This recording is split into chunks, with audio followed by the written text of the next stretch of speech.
Moçada, agora nós teremos uma dose dupla. Um Kilt e um Rest in Peace. Roda a vinheta.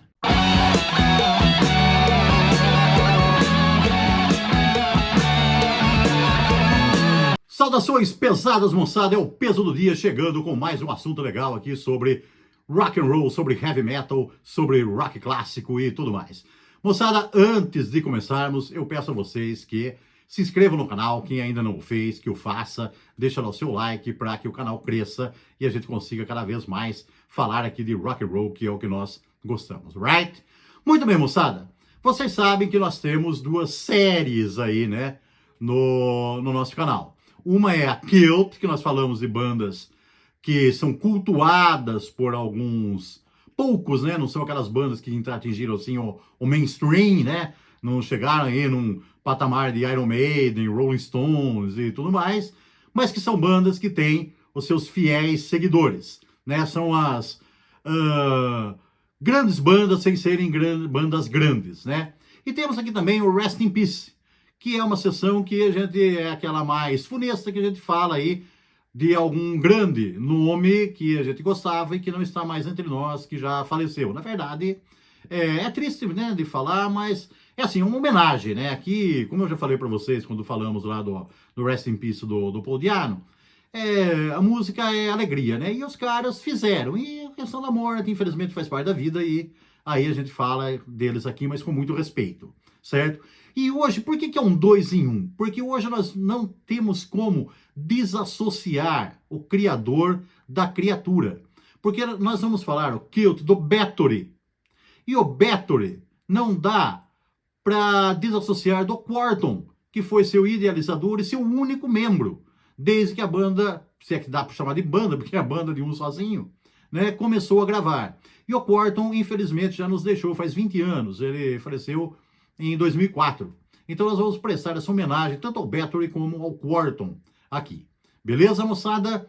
Então, ó, o que era o Bathory, como que o Bathory começou, como que o Quorthon começou, como é que foi isso? O Bathory, a importância dele pro heavy metal é inegável, porque o Bathory foi, eu vou ficar falando banda, tá? Porque assim, você não entende toda hora, né? A banda, o projeto do Eu Sozinho, vocês sabem, tá? O Bathory é a banda do Eu Sozinho do Quorthon, beleza?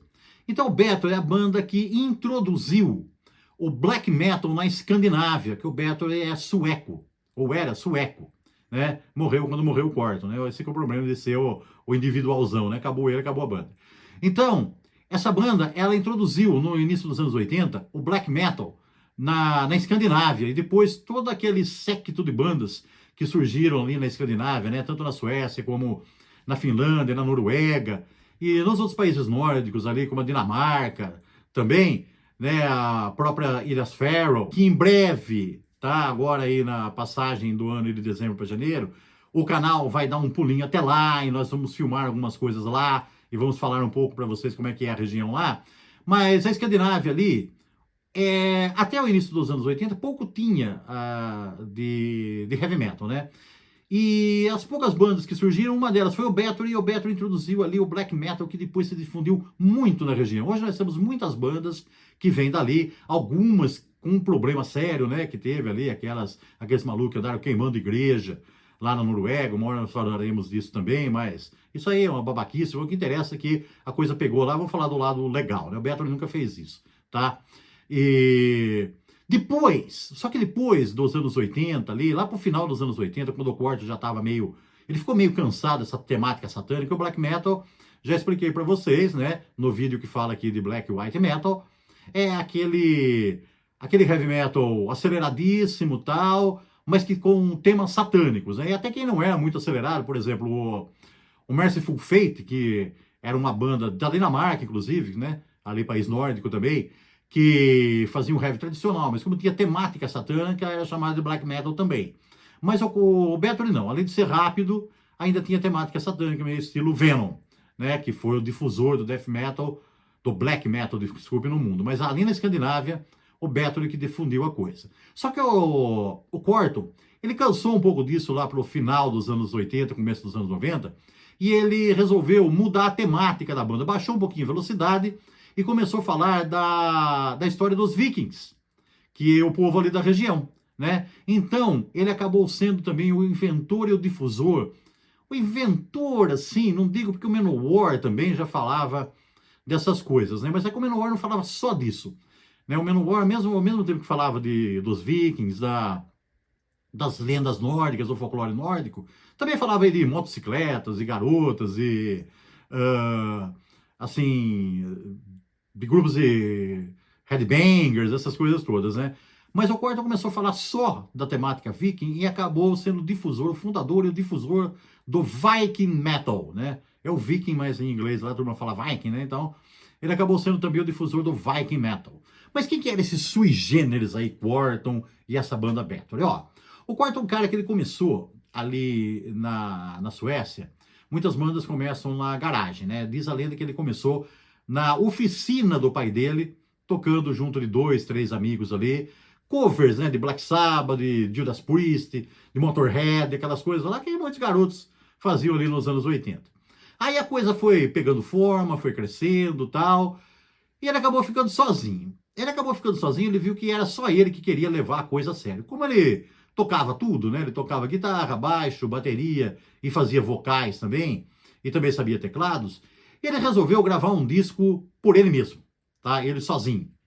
Então ele arrumou lá o pseudônimo de Bathory, de Quarton, né?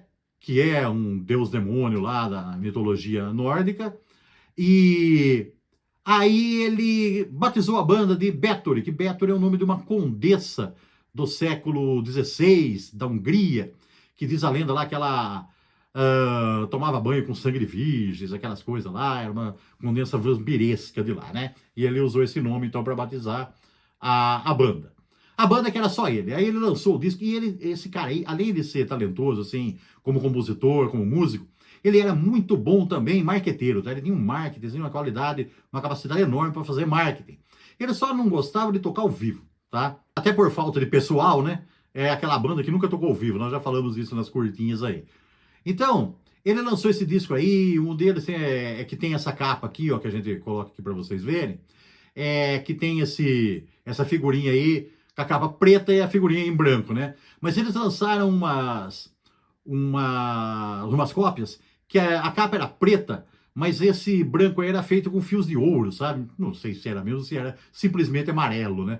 Mas esses aí acabaram, coisa de umas 200 cópias só, que foram denominadas de The Yellow Gold.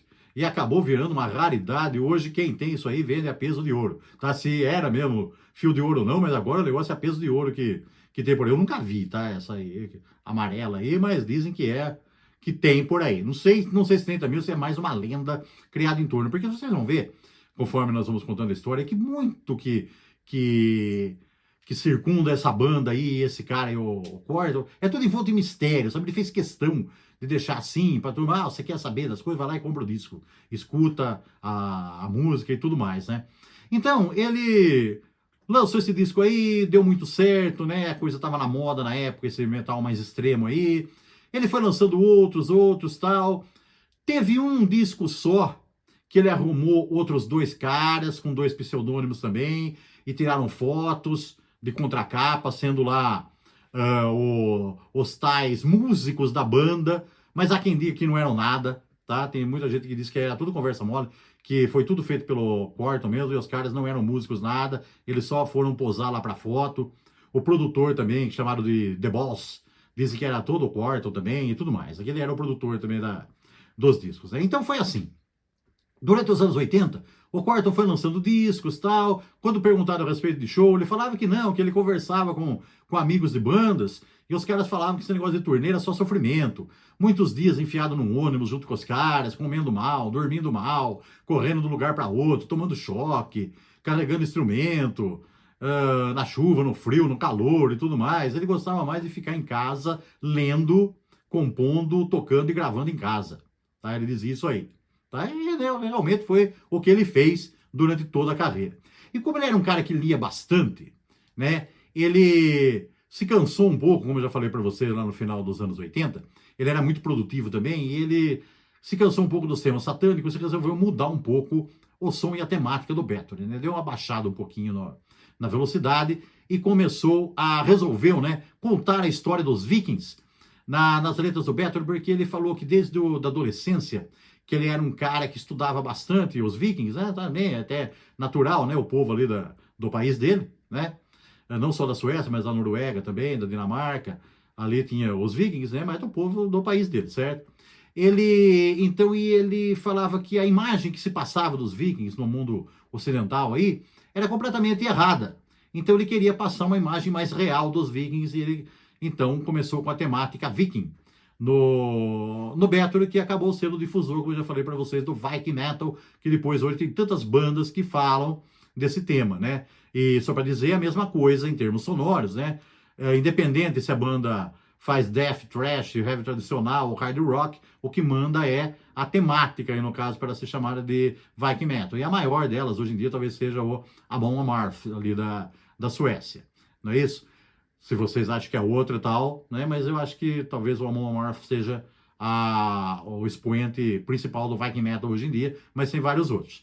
Então ele difundiu isso aí também. Mas aí o que chama atenção até, aí tem até uma, sabe, né? Sabe esses caras que falam muito, fazem muito e tal, e acabam até se contradizendo às vezes? Uma contradição que tem é que ele fala, eu vou falar dos vikings porque falam muita besteira da história deles, então eu vou trazer a história real e tal.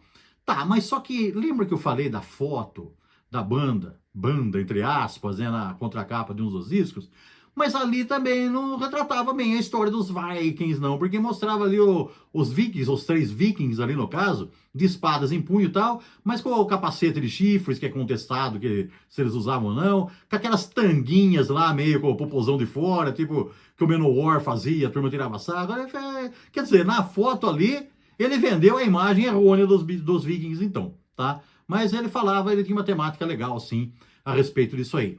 E como ele era um cara, e aí saindo mais diversos outros discos aí nessa temática também, sempre com algumas coisas diferentes, o Bathory sempre foi uma banda legal, claro, polêmica, né, porque toda banda de metal extremo é polêmica, né, tem aquela turma que é meio aqueles, é difícil meio termo, né, ou você ama ou você odeia, eu gosto, tá?